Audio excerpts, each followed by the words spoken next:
my name's Cody, I'm a 3D artist, and this is my new monitor.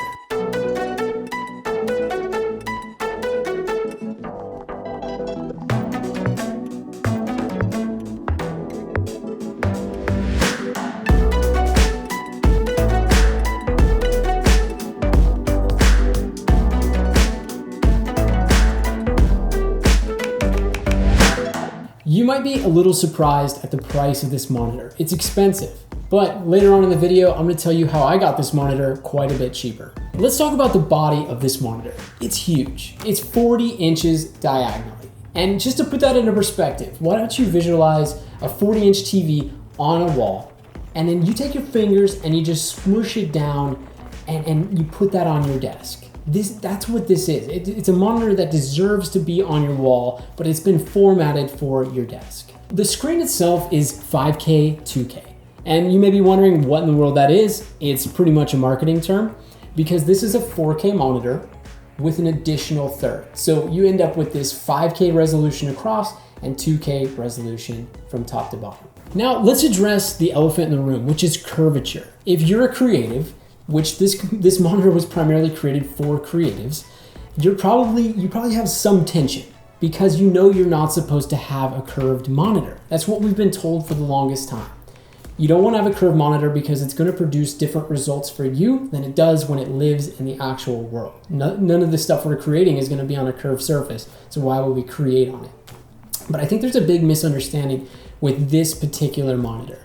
This monitor is a 2500R. Which is just the most minimal curve that you could ask for. In fact, it's just an ergonomics perk. It's not really trying to wrap you around like an immersive experience like you'd get on a gaming monitor. Those are usually 1500R, which is a massive difference. I just wanted to clear that up because I feel like a lot of people, myself included, have been wavering on whether or not that's going to affect our creative work or not. And the honest answer to me, from my perspective, is that it's not going to. The screen itself supports 1.07 billion colors. Now for the so-so news. The nit value, the brightness of this monitor only goes to 300. And to be completely honest with you, it's the one thing that makes me say this isn't the perfect monitor. It is so close on every other category, but the brightness is slightly underwhelming, especially for me. I've been using an OLED laptop screen quite often as my second monitor, and comparing the OLED to this screen, there is quite a difference. I don't want to end talking about this screen in a negative light because of the brightness, because all in all, it is an absolutely incredible experience the first time you open your computer on this screen. You will just be amazed at how much screen real estate there is and how crisp and beautiful the colors are.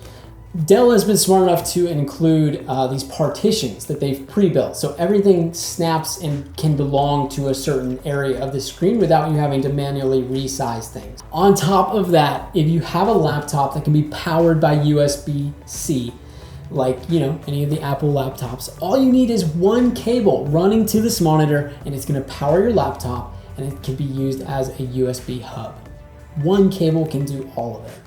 All right, now on to the ports. We got 2 HDMI ports, 1 display port, 1 Thunderbolt 3 with 90-watt charging, 1 USB-C 3.2, 4 USB 3.2, 1 USB 3.2 with battery charge, 1 audio jack, and then 1 network input. The last thing I'll say about this monitor is that it has onboard speakers. And none of the monitors I've had in the past have had that, so to me it's just a luxury. I think if you're an audio junkie, you might feel that they are a little underwhelming, but again, it's just kind of nice to have them when you need them. I mentioned I would come back and talk about the price of this monitor. It's steep, but I have a way that you can get it much, much cheaper. What I did was I went to the Dell outlet and I ended up purchasing it from there for $1,400. And when you really put this price into perspective, it's saving you from buying 2 monitors.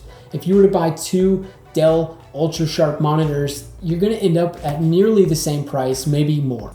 My overall review of this monitor is that it's a game changer. For someone like me that's in the 3D space where I have my creator portal, my programs on this one portion of the screen, and then I have a renderer on this portion of the screen, it's just a no-brainer. I need all that to live in a close proximity, and then I need to be able to arrange things in a fast workflow sort of way.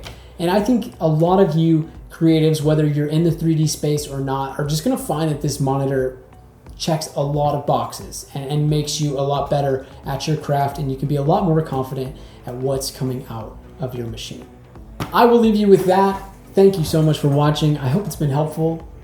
As always, I'll be back with another video next Tuesday. Have a great week.